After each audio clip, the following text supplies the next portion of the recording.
Et si nous avons voulu tenir cette conférence de presse, spécialement pour le centre, c'est parce que nous sommes interpellés à plusieurs égards.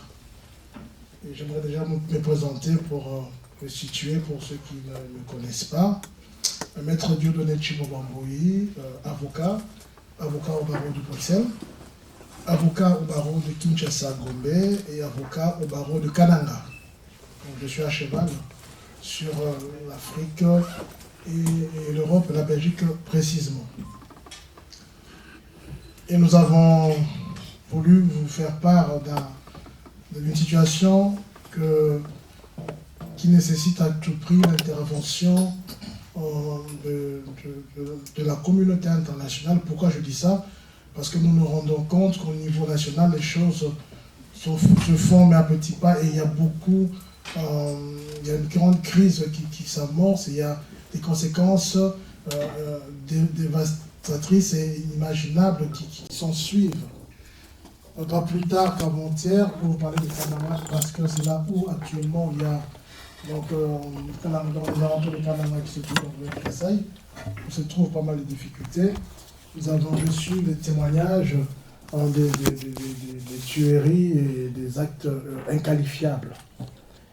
Et nous estimons que tout le monde a droit à la vie et tout le monde a droit à ce que puisse vivre paisiblement dans son territoire. Vous savez, nous avons suivi les témoignages vivants des jeunes gens, des dames qui crient, qui disent « Qui peut parler pour nous? Qui peut parler pour nous ?» Ce sont des cris de cœur. Et pour toutes ces personnes qui sont des sans-voix, eh bien, nous sommes là pour parler pour eux, donc nous avons l'opportunité. Vous et moi, parler pour eux. Ce qui se passe actuellement dans la région du Kasaï, ce n'est pas hier ou avant-hier que ça a commencé. Je crois qu'il est important de situer les choses dans leur contexte pour savoir pourquoi nous en sommes là. Si je vous pose la question, aujourd'hui, il y a une tribu, si je peux le dire, ou des gens qu'on qualifie de miliciens et qui sont célèbres, entre guillemets, mais je ne pense pas que c'est la bonne méthode de le dire, qu'on parle de Kamwina Nsapu. Vous avez entendu parler. Et déjà, j'aimerais vous aider à comprendre que ce ne sont pas des miliciens Kamwina Nsapu. Je vais vous donner l'origine, vous comprendrez pourquoi je me situe. Kamwina Nsapu, c'est le nom d'un grand chef coutumier de Bajila Kasanga, qui est une tribu dans le ex-Kasaï occidental, Kasaï central actuellement, qui est une des plus grandes tribus de ce côté, parce qu'il y a plusieurs tribus, mais c'est une des grandes tribus qui compte pratiquement 80-90% de la population. Et le grand chef, on l'appelle Kamwina Nsapu. Il porte ce nom-là comme signe de ce chef. Vous savez, même ici en Occident, dans certaines cultures, dans certaines religions, quand quelqu'un accède à un pouvoir, il porte non plus le titre de son nom de naissance, mais un nom qu'il acquiert. Et là, c'est la même chose. Donc lui, il a ce nom-là. Et pourquoi nous sommes arrivés à une situation actuellement qui est dramatique et qui est en train de se dérouler? Parce qu'il y a eu un chef.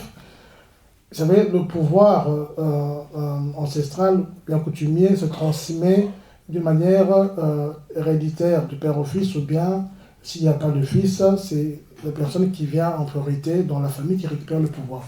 Pour vous situer, donc, il y avait un chef, Kamwina Nsapu, le premier, mais de son vrai nom, Tumba Anaklek, qui était décédé en 2011. Lorsqu'il est décédé, il fallait qu'il puisse avoir quelqu'un pour succéder, pour prendre la place. Mais vu qu'il y avait personne qui s'était manifesté, il fallait trouver dans la famille quelqu'un pour le succéder. Et pour le succéder, il y a eu un autre membre de la famille qui s'appelle donc Jean-Pierre Mpandi, qui a récupéré le pouvoir, qui est devenu Kamwina Nsapu. Et c'est de lui dont les faits se sont déroulés, parce qu'il est important de savoir qui il était. Et c'est Jean-Pierre Mpandi qui est devenu Kamwina Nsapu, parce que chez nous, on n'appelle pas le chef par son prénom ou son nom de naissance, on n'appelle pas le titre Kamwina Nsapu. Et il a donc récupéré donc, la place du chef décédé et il a demandé aux autorités pour que son titre soit reconnu. Parce qu'aujourd'hui, dans la loi congolaise, les chefs coutumiers sont des autorités administratives reconnues. Il y a certains droits qui en découlent, mais je ne vais pas entrer dans le détail. Et donc, il sollicitait un arrêté pour que son titre de chef coutumier soit reconnu par les autorités pour travailler en tant que chef et être parmi ces sujets et travailler comme chef. Mais ce titre n'avait pas été accordé. pendant plus de 4 ans, donc le chef Kamwina Sapou, dit Jean-Pierre Pandi, parce que c'est de lui que les faits sont arrivés, a continué à faire les démarches auprès des autorités jusqu'en 2016. Je parle de 2011, en 2016, donc début 2016, il y a eu un souci, c'est-à-dire que lorsqu'il s'est déplacé, il a quitté sa chefferie pour aller faire un voyage à l'étranger. Les faits qui ont été rapportés, c'est qu'il y a eu des gens, entre guillemets, mais reste à contrôler, parce que je parle là en tant que juriste. Donc nous, en tant que juriste, on parle avec des faits vérifiables. Donc tout ce que je parle, des fois, je parle au conditionnel. Et en cela, qu'est-ce qui s'est passé? On est allé diligenter une enquête chez lui, une perquisition plutôt, pour voir s'il avait des armes, parce qu'il y aurait des soupçons d'armes chez lui.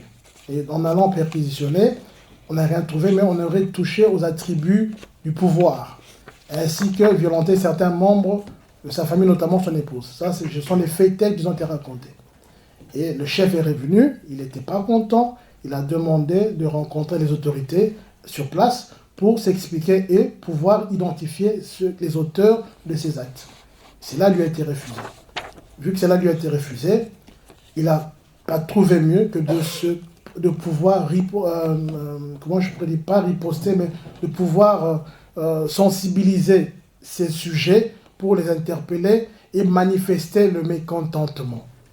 Et dans la manifestation de mécontentement, il y a eu d'autres idées qui sont entrées en mouvement et il y a eu cette révolte qui a commencé à s'embraser en quittant dans la chefferie. Là se trouvait donc le chef à Tchimboulou et qui commençait à remonter. Je vous dis cela pour que vous puissiez comprendre. En fait, pour la petite histoire, c'est ma région et c'est ma tribu d'origine. Donc quand je vous parle de ces choses, parce que je suis natif de là-bas. Donc, le chef qui était tué, en août, parce que je vous donnerai un peu plus de détails, c'était aussi mon chef coutumier. Alors, il a commencé donc entre guillemets, ce mécontentement avec ces sujets, et les choses n'ont pas été gérées à temps. C'est-à-dire que, vous savez, c'est comme une grande graine, quand elle commence, elle prend du temps. Tant que vous ne vous occupez pas de ça à temps, ça peut causer des conséquences néfastes. Donc il a fallu attendre le mois d'avril, le mois de mai, le mois de juin, le mois d'août 2016 pour que les autorités centrales du Congo puissent s'enquérir de la situation et envoyer une mission parlementaire sur place afin de solutionner ce problème. Il n'y a pas eu d'entente entre le chef Kamwina Sapou et la mission parlementaire qui était et les autorités par l'intermédiaire de la mission parlementaire qui était simplement là pour les bons offices et trouver cet accord. Et ce qui s'est passé, c'est qu'après, les autorités ont passé à une phase supérieure. Dans la phase de l'arrestation, il y a eu mort. Donc le chef a été tué. Dans quelles circonstances? Honnêtement, je ne peux pas vous le dire parce que nous n'étions pas là sur place. Mais les faits ont été rapportés. Le chef décède et les sujets, d'autres sujets qui étaient là, ont pris la fuite. Ils se sont éparpillés. Mais il y a eu un sentiment de révolte. On a tué notre chef. Quand on tue le chef, qu'est-ce qui se passe? Il y a une révolte. D'où les partisans de ce chef ou des sujets ont, eux, dit qu'ils allaient continuer le combat. C'est ça qui a été donc à la base du conflit que nous connaissons actuellement. Et d'où ils étaient, il a commencé à avoir éparpillement. Les sujets commençaient à aller un peu partout. Et dans l'entretemps, vous savez, des mouvements de masse, des fois, ça peut entraîner certaines conséquences. Et on a laissé malheureusement les choses aller. Jusqu'au point où les choses ont dérapé et les autorités ont voulu réagir. Et nous en sommes dans des situations où nous avons tous, pour la plupart, eu la vidéo sur nos pages Facebook, WhatsApp, tout ça, la vidéo du mois de février, où on a vu certains villageois, des sujets qui sont revendiqués partisans d'Kamwina Sapou, être abattus dans les circonstances qu'on a vues. Et après, nous connaissons la suite, il y a eu une enquête qui a été diligentée par le gouvernement au Congo, mais ça, je passe au détail. Mais c'est pour qu'on puisse comprendre pourquoi cette affaire. Alors, toujours dans le même ordre d'idée, il y a eu des dérapages, il y a eu mort d'hommes dans des villages, on ne sait pas qui à l'origine, certains attribuent cela aux partisans de Kamwina Sapou, Mais honnêtement, il faut qu'il y ait une enquête indépendante et impartiale qui puisse identifier les auteurs de ces actes. Et par, je sais pas, répression ou souci de remettre de l'ordre, il y a eu plusieurs convois qui sont descendus donc, dans le Kasaï pour pouvoir mettre fin à cette situation. Et nous connaissons le drame que nous avons aujourd'hui, pour la plupart reçus. Il y a eu des villages entiers qui ont été évacués, il y a eu des fosses communes qui ont été découvertes. L'ONU en a répertorié 23. Il y a eu 2 experts allés enquêter pour savoir ce qui s'est passé réellement de l'ONU qui ont été abattus dans des conditions mystérieuses, pour lesquelles jusqu'à présent il n'y a pas encore d'issue pour savoir quelle était l'origine de leur décès réel. Ils ont été assassinés, mais par qui on ne sait pas. Donc il y a eu une utilisation de la force qui était disproportionnée, parce que ces sujets comme le Nassapou n'ont que comme armes des bâtons et des couteaux et d'autres armes traditionnelles. Ce qui a fait que le fait de les mater avec le pouvoir et l'armement du pouvoir en place, malheureusement, il y a une disproportion qui a été évoquée même par la communauté internationale.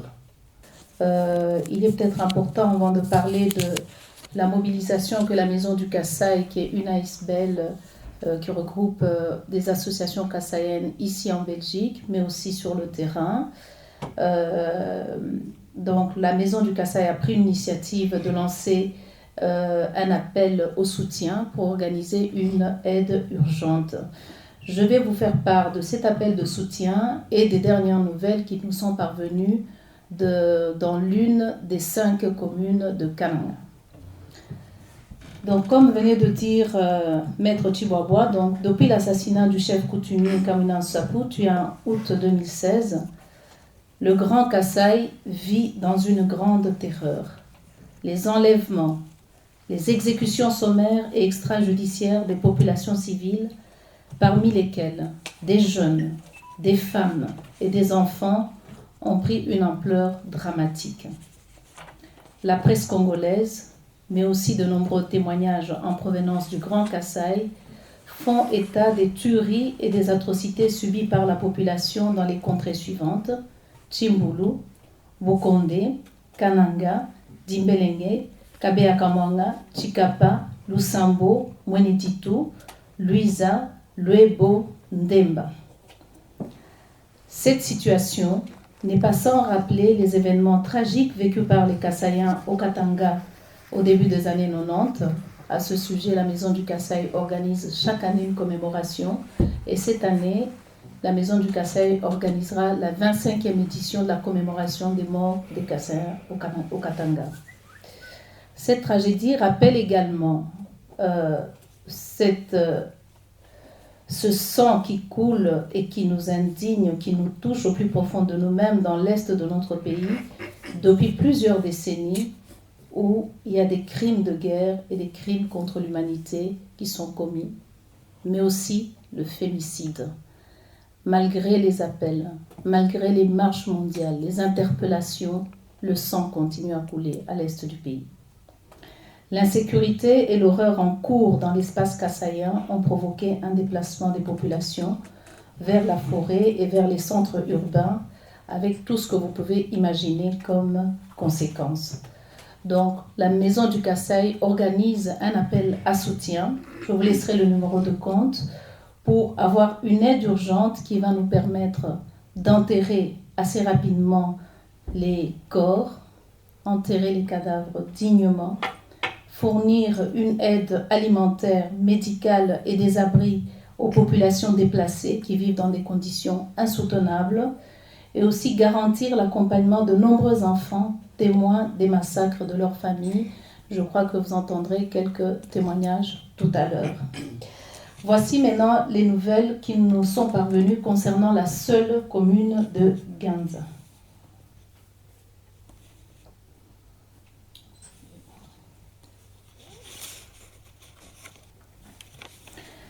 Donc, ce témoignage vient de plusieurs ONG qui se sont réunies pour faire un état des lieux de la situation.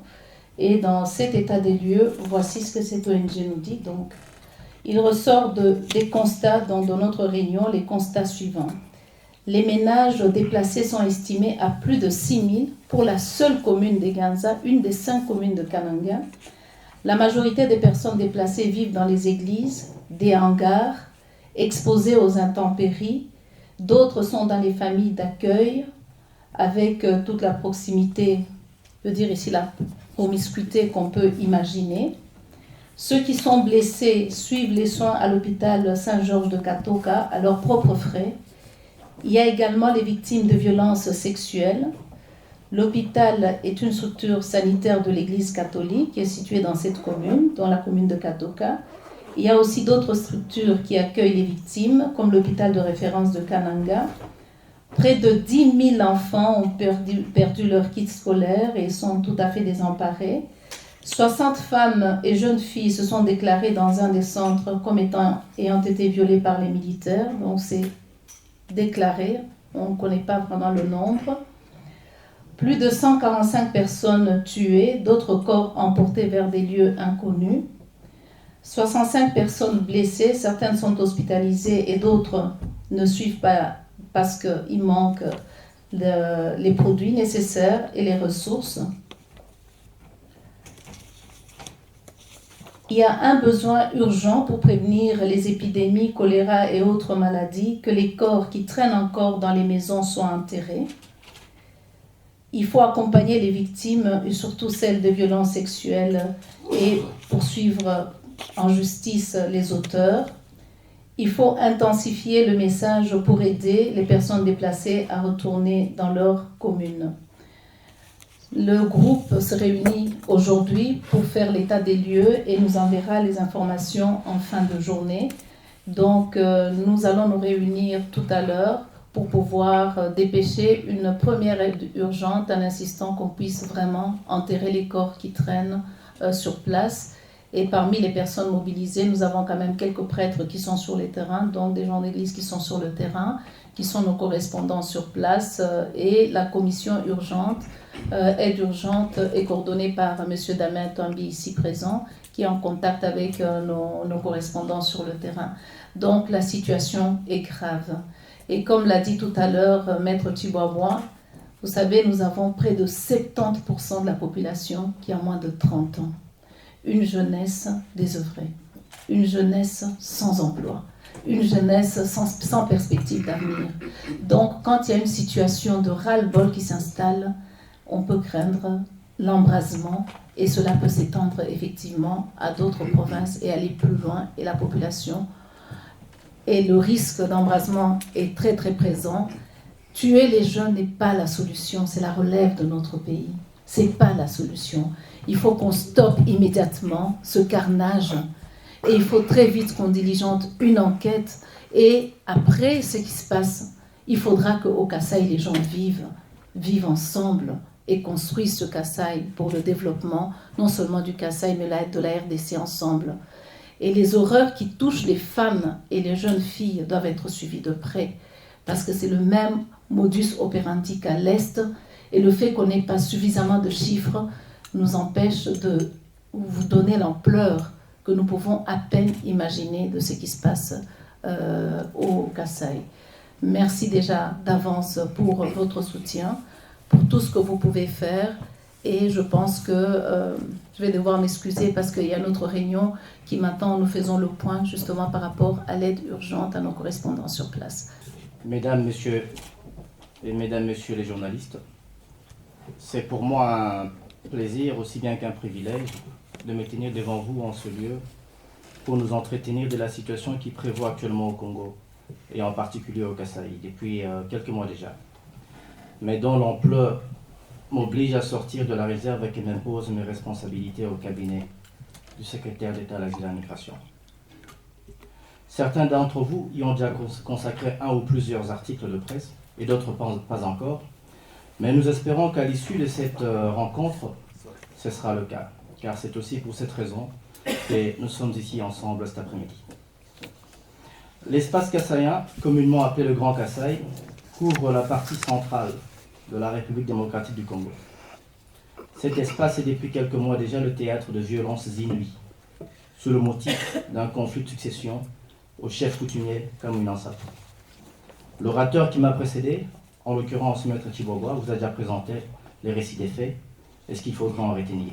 Je ne reviendrai pas là-dessus. Ce qui se déroule au Kasaï, à mon sens, est un affront, c'est une honte pour l'humanité. On ne peut plus vivre une situation où les forces de l'ordre seraient impliquées ou sont effectivement impliquées dans la mort qui est causée à la population.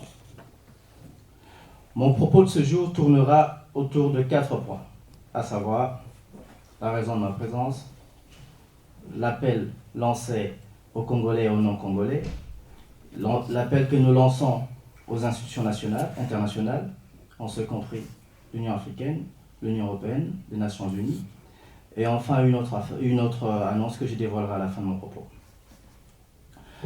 En ce qui concerne la raison de ma présence, en effet, je ne voudrais pas me sentir coupable de mon inaction, coupable de mon silence ou d'une indifférence derrière laquelle je me retrancherai au motif que j'ai des fonctions qui m'interdisent de m'exprimer sur ce qui se déroule dans mon pays d'origine. J'ai reçu une quantité, un nombre innombrable, excusez-moi la tautologie, des messages de détresse, aussi bien en français qu'en langue vernaculaire, et des messages d'une violence troublante continuent à me parvenir sans cesse.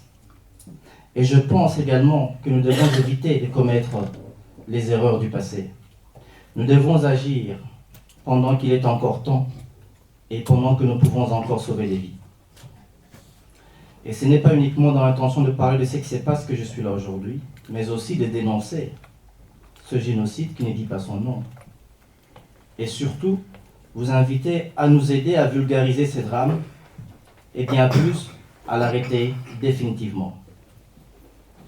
C'est aussi l'occasion de se rappeler des vies perdues, de faire preuve de solidarité avec les survivants, de jurer que de tels crimes ne doivent plus se reproduire, ni au Kasaï, ni au Congo, ni ailleurs. La frustration des millions de Congolais et des non-Congolais est 1000 fois la mienne. C'est ainsi que par ma présence à cette tribune, j'aimerais être la voix de toutes ces personnes qu'on n'entend pas, et peut-être même qu'on n'entendra plus jamais, car leur vie a été fauchée par ces barbares qui opèrent sur la terre de leurs ancêtres, et qui sont également les miens. Après les enseignements tirés de l'Holocauste juif, du génocide arménien et d'autres génocides que l'humanité a connus, on ne peut plus garder silence face à un tel désastre, face à un désastre humanitaire d'une telle ampleur. A raison, déclaré récemment le numéro 2 de la MONUSCO, que le niveau de violence qui prévaut à Kananga dépasse celui de l'Est du pays. Et cela requiert une réponse appropriée. Nous avons donc le devoir, l'obligation, non seulement morale, mais même aussi légale, d'arrêter cette barbarie humaine, pour ne pas dire ces actes de terrorisme qui sont actuellement commis au Kasaï. Les actes criminels commis au Kasaï ressemblent à quelques détails près à ce que d'autres Congolais ont vécu et subi à l'est du Congo, et semblent porter la même signature. Le droit international définirait ces faits comme constitutifs du crime de génocide, des crimes contre l'humanité, etc. Pour ce qui me concerne, le but de notre exercice de cet après-midi n'est pas d'avoir un débat technique sur les différentes qualifications que les théoriciens et les praticiens du droit, tant national qu'international, peuvent coller à ces actes. Pour cela, nous ferions mieux de choisir un cadre académique. Mon but à moi, au nom des miens, des différentes personnes qui m'ont contacté depuis le Congo, des différentes associations actives en Belgique et de mes différents électeurs, et de tirer sur la sonnette d'alarme. De vous prier, à vous, mesdames et messieurs de la presse, à rendre cette problématique plus visible, plus audible, afin qu'ensemble, nous puissions nous investir dans une lutte contre ces violences récurrentes au Congo. Il est parfois pénible, en tant que politique, de ne pas pouvoir expliquer à un électeur pourquoi un tel drame, un drame d'une violence inouïe et troublante, passe à peine à la télévision et à peine mentionné à la radio. Et c'est encore plus troublant quand on s'entend dire « N'en parle-t-on pas parce que les morts congolais ont moins d'importance que les morts syriens ou les morts d'ailleurs ?» Et là on reste sans voix. Et même en tant que politique, on se sent impuissant pour pouvoir expliquer et justifier un tel traitement différent. Et là nous avons besoin de votre concours, mesdames et messieurs de la presse. La Convention pour la prévention et la répression du crime des génocides, adoptée à Genève le 9 décembre 1948, définit le crime des génocides comme un crime dont l'objectif est de détruire, en tout ou partie, un groupe national, ethnique, racial ou religieux. Un génocide ne peut être un crime spontané, un crime venu de nulle part. C'est un crime qui requiert une préparation minutieuse, tant matérielle que mentale. S'agissant du second point, je voudrais, à travers cette tribune, lancer un vibrant appel à tout le monde, à tous les Congolais, aux non-Congolais, et en particulier à toutes les Kassayennes et Kassaïens, ainsi qu'à tous nos amis à travers le monde, à se joindre à nous pour faire face à cette crise humanitaire qui pointe à l'horizon. Et nous allons donc avoir besoin des médecins, des infirmiers, pour apporter les premiers soins, les soins d'urgence, ainsi que les médicaments, sans oublier bien entendu les biens et produits de première nécessité à apporter à tous les déplacés internes, causés par cette expédition meurtrière, ordonnée contre les populations locales du Kasaï. À ce titre, il m'importe de préciser que nous n'avons aucunement la prétention d'avoir la science infuse, ni le monopole de cet engagement, par ailleurs bénévole. Nous sommes donc ouverts à toute collaboration avec nos sœurs, nos frères et nos amis qui sont déjà en train de se mobiliser sur la question du drame humanitaire.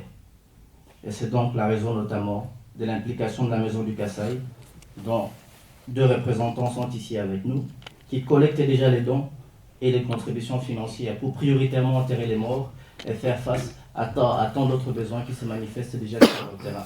C'est donc ici pour moi l'occasion d'inviter les uns et les autres à se joindre à nous dans cet élan de solidarité.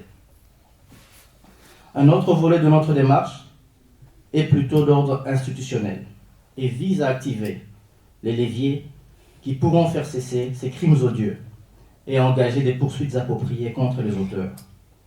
Pour ce faire, nous aurons besoin et des avocats et des juristes, congolais comme non congolais, et toute autre personne de bonne volonté. Quant aux institutions nationales, en rapport avec la situation qui prévaut actuellement dans le Kasaï, il est important de retenir que cette situation représente une réelle menace pour la paix et la stabilité du Congo. Une fois le Kasaï déstabilisé, le Congo le sera. Une fois le Congo déstabilisé, la région du Grand Lac le sera. Souvenez-vous de la première guerre africaine. Donc, une fois la région des Grands Lacs déstabilisée, c'est toute l'Afrique qui sera embrasée. Et n'oublions pas que par effet de contagion, tout le monde sait bien que le Congo est la gâchette de l'Afrique. Dès que ça prend feu au Congo, le reste se répandra comme un feu de brousse. Et la responsabilité première de la protection de la vie et des biens des citoyens incombe en premier lieu à l'État. Et lorsque cela n'est plus le cas, on peut donc affirmer ou présumer que l'État a failli à sa mission de défendre et protéger sa population. Sans notre intervention, sans notre mobilisation, il est évident que ces populations kassaïennes courent le risque d'être décimées et des villages entiers seront rasés. En tirant les leçons du passé pour pouvoir avancer et ne pas les reproduire, il n'y a pas que des larmes à verser pour prévenir les atrocités et la dégradation d'une situation. Il faut agir et amener les Nations Unies, à travers les forces onusiennes présentes au Congo, à intervenir tout de suite au sol pour éviter que tout le Kasaï ne s'embrase. Nous prions donc le Conseil de sécurité des Nations Unies de mettre en place une meilleure stratégie visant à protéger la population. Nous pensons notamment à la mise en œuvre du principe de responsabilité de protéger comme mesure de prévention adoptée en 2005. Ce principe revêt le mérite de revoir les frontières de la souveraineté nationale et peut autoriser les États à ne pas tenir compte du principe de la souveraineté d'un État quand la vie des populations de cet État est gravement mise en péril. Et nous demandons par conséquent aux autorités des différents États membres de l'Union européenne, à l'Union africaine et à l'Organisation des États-Unis même, de s'activer pour faire cesser immédiatement ces violences, les rafles opérées, le ratissage des maisons en vue de commettre des viols massifs et des exécutions sommaires, pour assurer la protection des populations civiles, pour créer une zone tampon départageant la population civile d'une part et les éléments de police et de l'armée congolaise d'autre part, pour accompagner une enquête internationale et indépendante afin que les auteurs directs et ou indirects de toutes ces graves violations de droits de l'homme, des crimes contre l'humanité, des crimes des génocides et tant d'autres crimes puissent répondre de leurs actes et être mis à la disposition de la justice internationale. Et pour faciliter la mise sur pied d'un tribunal ad hoc devant juger tous les crimes commis en RDC. Parce que ce n'est pas une première, on a ça au Kasaï aujourd'hui, on l'a eu à l'Est, on a défendu cette idée, et on voit que l'impunité n'a toujours pas disparu de notre vocabulaire, mais au contraire, le mal prend encore plus d'ampleur. Et pour que les membres permanents du Conseil de sécurité renoncent au droit de veto dans les situations de génocide ou de crimes contre l'humanité. Et enfin, pour conclure, vu l'urgence et l'ampleur du drame humanitaire, le cabinet du ministère de la Défense a consenti à notre demande de convoyer une aide humanitaire d'urgence vers le Congo. Par conséquent, nous portons à votre connaissance que nous sommes en train, par le truchement de la Maison du Kasaï notamment, d'organiser l'expédition du premier convoi humanitaire vers le Congo au profit des populations du Kasaï avant la fin du mois d'avril. Et je vous remercie de votre attention. Place, même informelle, prêtres, enseignants, associations de jeunes qui vous transmettent les témoignages, les photos, les vidéos. Si oui, est-ce qu'il faudra penser régulièrement, parce que ça c'est une conférence de presse, il n'y en aura pas une demain, mais le drame continue, à transmettre aux médias dont vous avez les adresses régulièrement, des données authentifiées, ce qui nous permet de faire des articles. Parce que personnellement, j'ai vu toutes ces photos où on coupe la tête des gens. Je ne peux rien dire parce que je ne sais pas si ça vient d'où, c'est vrai, etc., etc. Et c'est devenu très dangereux, effectivement, avec Internet, de tomber toutes sous ces sources. Mais si vous, qui êtes opérationnel, vous pouvez nous envoyer et authentifier tel jour, tel endroit, ça nous rendra un grand service. La deuxième question, c'est pour les juristes. Monsieur Joseph Kabila a déclaré avant-hier que le Kasaï est devenu une zone opérationnelle, ça veut dire qu'on va gérer ça militairement. Et en interface en tant que société civile, comment espérez-vous vous organiser, sachant que les militaires, entre parenthèses, les militaires congolais, c'est des militaires, et que bon, ils ont pratiquement plein pouvoir maintenant. Et comment ferez-vous pour qu'il n'y ait pas de dérapage et que vous suiviez de près tout ce qu'ils feront sur le terrain? Merci. Oui, donc pour répondre à M. Cheikh Fita, effectivement, on a 2 prêtres sur le terrain qui coordonnent une 3e personne, qui réunissent 5 associations ONG, dont l'un qui travaille déjà dans le social sur place, l'autre au niveau de la justice, l'autre qui suit déjà les violences sexuelles. Et on a une ONG qui s'occupe déjà de l'éducation, qui suit un peu la situation des enfants, et puis une autre ONG dans la santé. Et nous avons demandé justement, parce qu'ils se réunissent aujourd'hui, que nous puissions avoir des images des hôpitaux où sont concentrés les gens. Et on a beaucoup insisté sur la qualité de l'information compte tenu de tout ce qui circule. Donc nous devons être vraiment en mesure de vous communiquer que voilà, à tel endroit comme aujourd'hui, j'ai pu vous dire avec exactitude que d'après ces ONG, ils ont eu 145 tués dans telle commune qu'ils ont dénombré, qu'il y a d'autres corps qui sont toujours, qui traînent toujours dans les maisons et d'autres corps ont disparu. Donc nous recevons les informations, nous allons recevoir sous peu les images que nous pouvons vous communiquer sans délai. Monsieur Jacques Fita, merci pour la question. Quand on parle de zone opérationnelle, il y a un commandement militaire. Et moi, je peux parler en tant que juriste. S'il y a un commandement militaire, il y a des règles qui sont mises en place pour le respect des fondamentaux. Si, comme vos inquiétudes sont par rapport à l'attitude des militaires congolais, il y a un code militaire qui existe. Et pour cela, je pense que s'il y a des difficultés, la justice militaire doit s'enquérir. Donc ça, nous parlons en tant que juriste. Mais comme ça n'était qu'annoncé il y a 3 jours, attendons de voir comment les choses vont évoluer. Pourquoi ça a été décrété zone opérationnelle? C'est à cause justement des partisans qu'on qualifie des miliciens. C'est-à-dire qu'on sous-estime, on pense bien, on qualifie ça de rébellion, entre guillemets. D'où pour calmer la situation d'une rébellion, l'État a dans ses prérogatives la possibilité d'instaurer une zone militaire. Simplement ça. Pour combien de temps, on ne sait pas. Nous voyons comment la situation va évoluer. Je ne sais pas si je peux répondre à la question de M. Chekvita. Je voudrais quand même préciser une chose, puisque vous êtes des juristes.